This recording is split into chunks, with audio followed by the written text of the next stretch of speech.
Bonjour et bienvenue, nous sommes toujours donc sur le module d'intégration web, toujours sur le CSS, et nous allons compléter encore une fois la notion de mise en forme de bloc pour parler aujourd'hui des bordures. Pour rappel, nous étions sur cette page HTML là, et nous avions mis en place ici une boîte pour tester les arrière-plans. Alors je vais compléter ça, on va parler donc d'une nouvelle propriété qui est la propriété border. Alors la propriété border, elle va permettre de définir tout simplement les bordures, c'est-à-dire le cadre qui va être appliqué à cette boîte.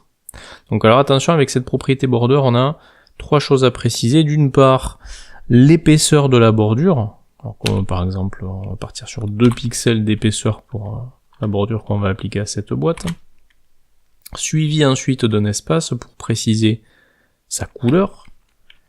Alors pareil, la couleur, on peut réutiliser les mêmes codes que ce qu'on a vu pour le fond, soit du hexadécimal, soit du RVBA, soit une couleur en anglais, le terme de la couleur, le nom de la couleur. Donc par exemple, je vais mettre du black. Et encore un espace pour préciser, en plus donc de l'épaisseur et de la couleur, le type de bordure. Alors il existe plusieurs types. Le type solide qui signifie c'est un trait continu. Le dashed qui signifie c'est des pointillés, alors des tirés plus que des pointillés, et le dotted qui signifie pour le coup là on a affaire à des pointillés. Donc généralement on reste sur des bordures solides. Alors je vais augmenter la valeur de la bordure. Effectivement vous voyez bien apparaître une bordure noire de 10 pixels d'épaisseur qui encadre la boîte. Alors je précise que cette bordure, on peut la décomposer. Donc si, comme pour les marges ou les paddings, vous mettez border-bottom, vous ciblez à ce moment-là la bordure du bas. Border-top, la bordure du haut. Border-left, la bordure de gauche. Border-right, la bordure de droite. Et bien sûr, vous pouvez en mettre plusieurs. Mettre une bordure à droite et par exemple une bordure en bas. Voilà, effectivement, vous avez une bordure à droite et en bas. Et vous pouvez du coup faire varier les valeurs. On peut mettre une bordure en bas qui sera rouge par exemple, et non pas noire. Donc voilà pour ce qui est de la bordure. Alors je précise qu'en plus de cette bordure, vous pouvez également gérer le radius, le radius qui correspond à l'arrondi que vous allez appliquer au niveau des coins de votre boîte. Donc, par exemple, si je mets un border radius de 20 pixels, vous voyez apparaître 20 pixels d'arrondi au niveau des angles de votre boîte. Donc vous voyez effectivement que les arrondis de 20 pixels s'appliquent de chaque côté de la boîte. Alors si vous souhaitez préciser un coin en particulier, il faut le détailler. C'est-à-dire que vous aurez un border tiré par exemple top-left pour cibler le coin supérieur gauche. Donc border-top-left-radius. On termine par radius. Et effectivement, c'est uniquement de ce côté-là, à ce moment-là, qu'on a l'arrondi. Si je cible le bottom right, c'est en bas à droite. Donc bottom-right, c'est en bas à droite que nous avons les 20 pixels d'arrondi. Là, donc ça serait le top right, et ici, ça serait le bottom left. Mais autrement, vous pouvez aussi juste laisser border radius, et à ce moment-là, vous mettez 4 valeurs. Ça c'est comme pour les marges et les paddings. Première valeur, c'est le coin supérieur gauche. Deuxième valeur, si je mets 50, c'est le coin supérieur droit. Donc on a 20 ici, 50 ici.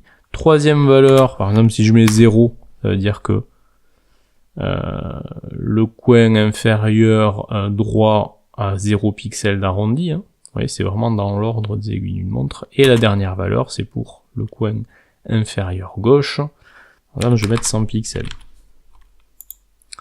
Donc voilà, vous pouvez préciser comme ça la valeur d'arrondi vraiment pour chaque côté.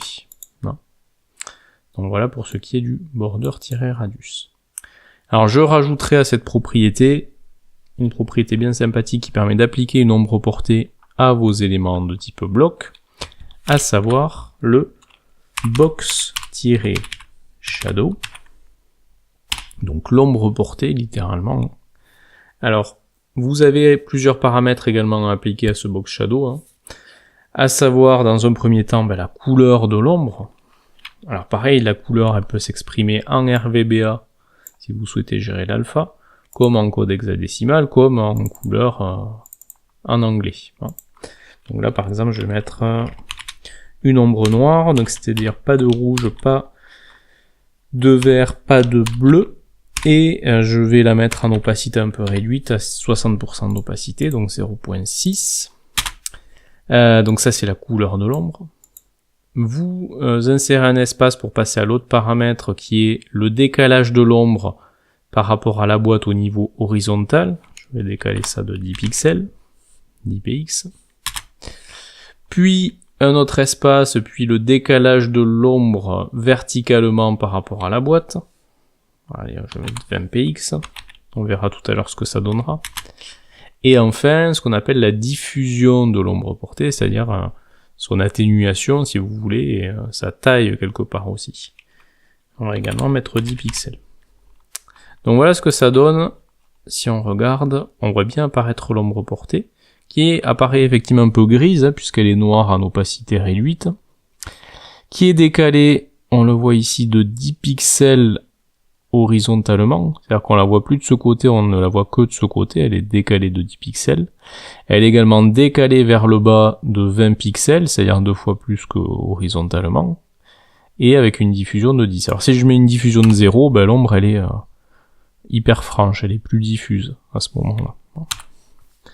De la même manière, si je mets un décalage à 0, aussi bien horizontalement que verticalement, ben, l'ombre on la voit apparaître vraiment pile poil sous la boîte, donc elle apparaît de chaque côté.